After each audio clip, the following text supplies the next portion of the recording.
ఈరోజు సుప్రీంకోర్టు తీర్పు ఇచ్చింది అని మనం అందరము ఇంట్లో ఉండడం కాదు. భవిష్యత్తులో సుప్రీంకోర్టు ఏదైతే మనకు సూచించిందో అది అమలయ్యేంత వరకు కూడా ఏ ప్రభుత్వం అన్న ఉండదు. నేను కాంగ్రెస్లో ఉన్నా కూడా ఆ రోజు మేడిపల్లి మండల కేంద్రంలో రాజశేఖర రెడ్డిని అడ్డుకున్నాం మనం అందరం. అట్లాగే ఏ గవర్నమెంట్ ఉన్నా, అది కాంగ్రెస్ కానీ, బీజేపీ కానీ, టీఆర్ఎస్ కానీ, ఎవరు కానీ, మన హక్కులు మనం సాధించుకునేంత వరకు ఆ గవర్నమెంట్ మీద పోరాడాల్సిన బాధ్యత మనందరి మీద ఉంటుంది.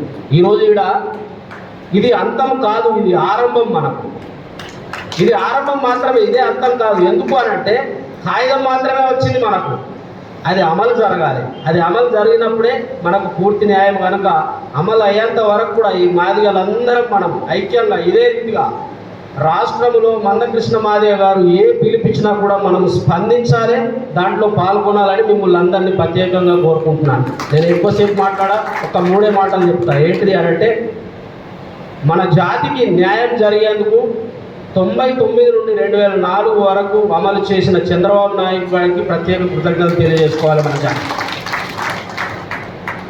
అలాగే మన జాతి యొక్క పోరాటాన్ని గుర్తించి ఈ జాతికి న్యాయం జరగాల్సిందే అని ఒక మాదిగ జాతి సభకు విచ్చేసిన నరేంద్ర మోడీ గారికి కూడా మనం అందరం కృతజ్ఞతలు జరుగుతాం. పోయితే ఆగస్టు 1 నాడు సుప్రీంకోర్టు తీర్పు రాగానే నేను ఏబిసిడి వర్గీకరణ చేస్తాను అని ఈ రాష్ట్ర రథసారథి ముఖ్యమంత్రి రేవంత్ రెడ్డి గారు చెప్పిండు. కనుక ఆయనకు కూడా కృతజ్ఞతలు.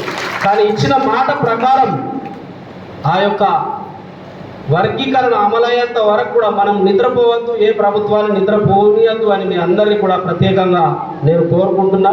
సహజంగా ఒక పిలుపునిచ్చినాక మన మండలంలో 21 గ్రామాల్లో మాత్రమే మాదిగలు ఉండము. ప్రతి ఊరికి మేము మేనము. వేదిక మీద ఉన్న వీళ్ళందరూ కూడా ప్రత్యేకంగా సహకరించి ఇక్కడి వరకు మీరు అందరూ వచ్చేందుకు కృషి చేశారు.